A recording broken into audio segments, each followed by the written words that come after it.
Hi, it's Nick from the Run Testers, and this is our review of the Skechers GoRun Speed Elite Hyper.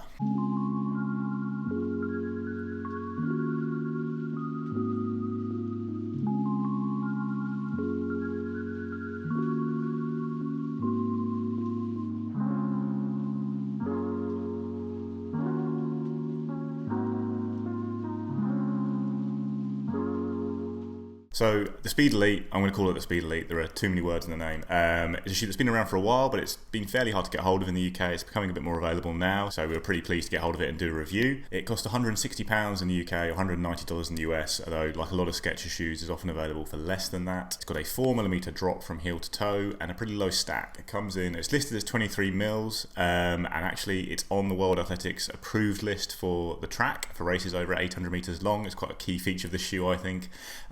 So yeah, that means it's under 25mm the stack. It's a very light shoe still. It's clearly, built like an old school racing flat here. It's 180 grams in my UK size 9, which is just 6.3 ounces. It's very, very light, and it feels it in the hand and on the foot. Part of that weight just comes from the fact it's got a very thin monomesh upper. It's quite a rigid structure. It holds its shape quite well, even when your foot's not in it. It's really, paper thin. You can see through it at times, and there's not much going on in terms of padding around the heel. There's a little bit, but not much, and the tongue is very thin as well. Heel, though, is very flexible, very kind of stretchy, actually. When you put on the shoe, you can kind of pull that heel back to get your foot into it, which I do like. It does create almost like kind of like a socky style fit around your foot, but in a really lightweight kind of mesh way, which feels nice for racing. As with a lot of Skechers shoes, the key feature really here is the Hyper Burst midsole. This is an EVA that's infused with carbon dioxide and nitrogen.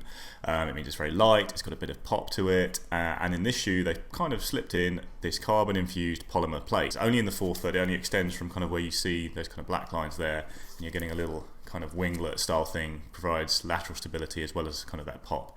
Obviously in a shoe this kind of relatively low stack, it's not that huge kind of scooping carbon plate that you can fit in shoes like the Vaporfly, but yeah, there is one in there just to add a little bit more pop to your toe off in particular. On the outsole you've got some Goodyear rubber, but not very much. Just it's very, very carefully placed to try and add some extra grip where people might need it. You see also there's a lot of exposed foam, and it takes on the colour of your track quite nicely.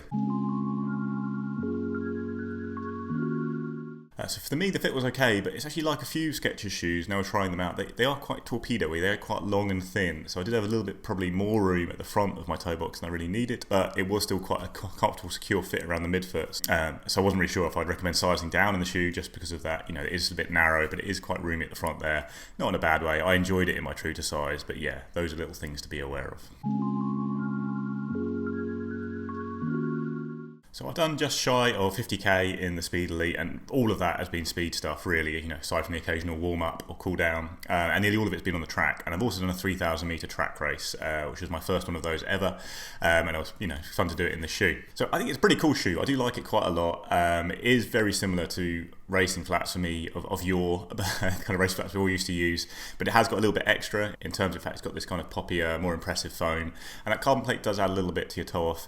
But I found it was only really in certain situations I really appreciated this shoe. The first couple of runs I did were track workouts. I did a 16 times 400 and I liked it quite a lot for that, and I was doing a set, I think it was 12 times 1k reps, and after 3 in the shoe I switched actually to the RC Elite from New Balance.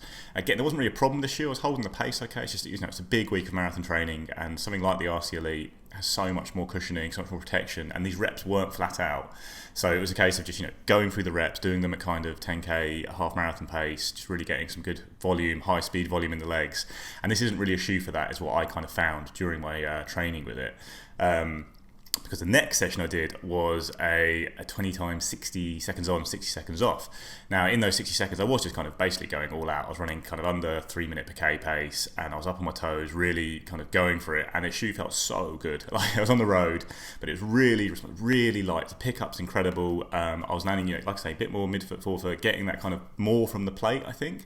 So normally I heel strike, and if I'm doing those longer reps on the track, I will be kind of settling into my normal kind of form, which is a kind of shuffly heel strike, which is efficient for long runs, I promise you. But it's not really what this shoe does best. Like it has got the heel here, and it is a bit more cushioned on this end because it hasn't got the plate in it. So it did feel reasonably comfortable, but I could certainly feel the difference when I did step up to kind of a faster pace in that slightly, into a different style of running. I was getting a lot more from the shoe and just really enjoyed it going flat out, I have to say. So yeah, that was where it kind of landed for me. Like a lot of old school racing flats, I didn't mind doing those long sessions in them, and I've done them in the past, but now we have these more cushioned options. That's what I prefer to use, because again, normally my track workout comes early on in a big week of volume for marathon training, and I just want my legs to get through it, then recover and go again. So yeah, and then I will say also on that 20 times 60, 60, I think I did about 16k, 10 miles total in that workout, and my legs were beat up the next day in the manner of an old school kind of racing flat. Whereas with these super shoes these days, you can bounce back the next day, much like EPO, I think. So that's good in a way. And then coming to the kind of, my last bit of running in the shoe, which was this 3,000 meter track race. I liked it, like I say, it's a really nice shoe to race on track. The fact that it's track legal, I've checked the World Athletics thing several times. The Speed Elite is on there as legal for 800 meter up. Because it's got so many words in its name, I was a little bit worried that there's another Speed Elite, but no, I think it is this shoe, and it has got that low enough stack. I ran a 9:10 in the race, pushed fairly hard at the start, as I do. It felt great then. Settled into the rhythm. I don't think it's giving you a lot of protection. You're not getting a lot of kind of cushioning, not a lot of bounce back either, but you are getting a really nice light shoe with a good transition and a pretty speedy toe off. And I held the pace quite nicely in that race. Kind of went slow in the second K and came back again in the third. And I thought, yeah, it's great. It's a really nice shoe to have available for track races, definitely. And it's one I do really enjoy on those kind of more all-out workouts. But if I'm in the grind of a marathon training block, it's probably one I wouldn't use that much, just because it's a little bit harder on the legs and it doesn't suit my natural running style that well. Hey there, so I'm at the Olympic Park in London, about to run the run-through 5k and 10k race around the park. I'm doing the 10k race. I've done it a number of times. I'm a big fan of this race, but I'm actually using it this time to test out, for the first time, the Skechers GoRun Speed Elite Hyper running shoes. So I'm going to give that a go at the 10k race now. The time that I'm normally aiming for at the moment is around 41 minute 10ks. So let's go and see how I think this shoe compares with the other race shoes out at the moment. See you in a bit.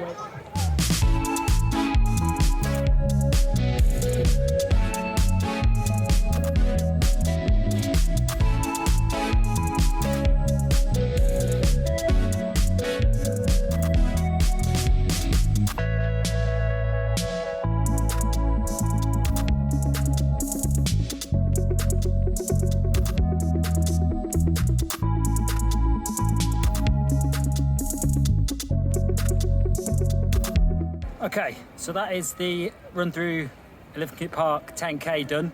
As you can see from my face, it was pretty tough. It's quite hot out there. I'm not very good at running the heat. So yeah, it was a real tough one. It's a great course though. It's 4 laps of the Olympic Park, relatively flat. It's not completely flat, so it's not the fastest 10k race that you can do. The shoes, the Skechers Speed Elite Hypers, very good. I think they feel quite minimal. There's not a lot to them. I didn't really feel a lot of responsiveness in terms of the bounce. Definitely didn't feel any sort of carbon plate in there at all. But I think as a sort of racing flat shoe, they are very good. They feel very comfortable. They feel very light. And yeah, I think they're a good option if you're really into that sort of low stack, not minimal, but not a cushion shoe by any stretch of the imagination. So I think they're very good for that. For the price, I think they sit around £130 at the moment in the UK. I still think that's a bit expensive for something that's essentially feeling like a racing flat, and there's other shoes that you can get around there that probably do a similar job in terms of the sort of performance that you're going to get out of the shoe. If you can get it cheaper, maybe if you can get it under £100, they're a very nice sort of lean, light racing shoe. They're incredibly light. You can barely feel them on your feet. I am feeling a little bit of calf pain now. I think I'm gonna notice a bit more of that later, because I'm used to running with cushion shoes. So yeah, overall, I'm pretty impressed with them. I think they're a nice shoe. I'm a lot more impressed than I thought I would be by a pair of Skechers shoes, being in the UK, because we don't really know a lot about Skechers shoes. So they're definitely an option if you want something that's sort of low stack and really light. Overall, this is a really cool shoe. It's a great shoe. It's one I'm going to keep around, you know, in my rotation for kind of track races, maybe those kind of all-out workouts. Next year I'm planning to do a bit more short stuff, and it'll be a great shoe to have available for that. Generally, when I'm in marathon training mode or even half marathon training mode, it doesn't necessarily do what I need it to in terms of protecting the legs and giving me that slightly cushier, fast feel that you can get from a lot of shoes these days. It's good value as well. I think, like I say, it's £160 at RRP, but I've seen it available for a lot less than that in the UK now. If people do want a really lightweight shoe, carbon plate is in there, but it's not like really making a huge difference. I wonder, maybe, like I say, it can tie your legs out a bit even if you are landing forefoot in it. I think probably because the plate's there, it gets a bit stiffer at the front. So I think it's still a shoe that you're going to restrict to those kind of shorter sessions, shorter events.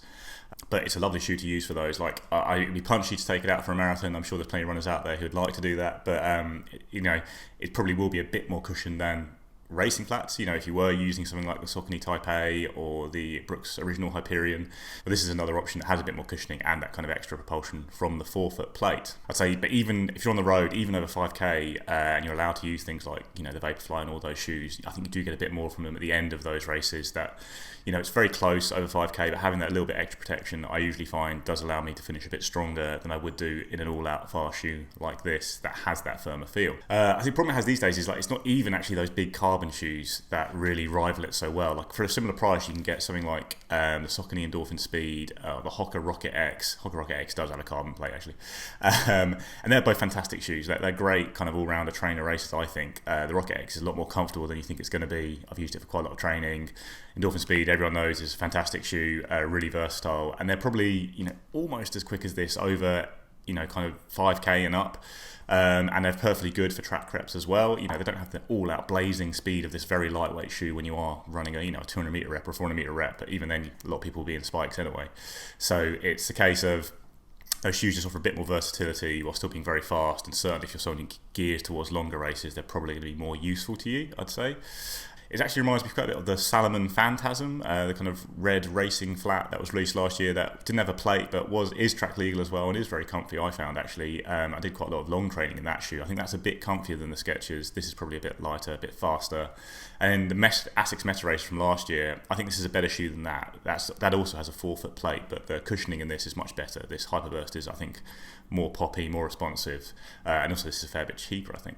So yeah, it's a shoe that definitely has a place, I think, out there. Just finding a track legal shoe like this is quite fun for those who don't want to run in spikes, especially over things like 5k or 10k on the track. Yeah, 10k on the track in spikes that will leave you down for a few days afterwards. So yeah, it's nice to have an option like this. That's it, guys. That's our review of the Skechers GoRun Speed Elite Hyper. Have you guys tried the shoe? Have you tried the new Speed Freak? That's another new Skechers shoe that I think has a slightly higher stack. I'd be keen to try that out at some point. Let us know what you think in the comments below. Please like, subscribe, ring the little bell so you get told when we release videos. And yeah, we'll see you next time.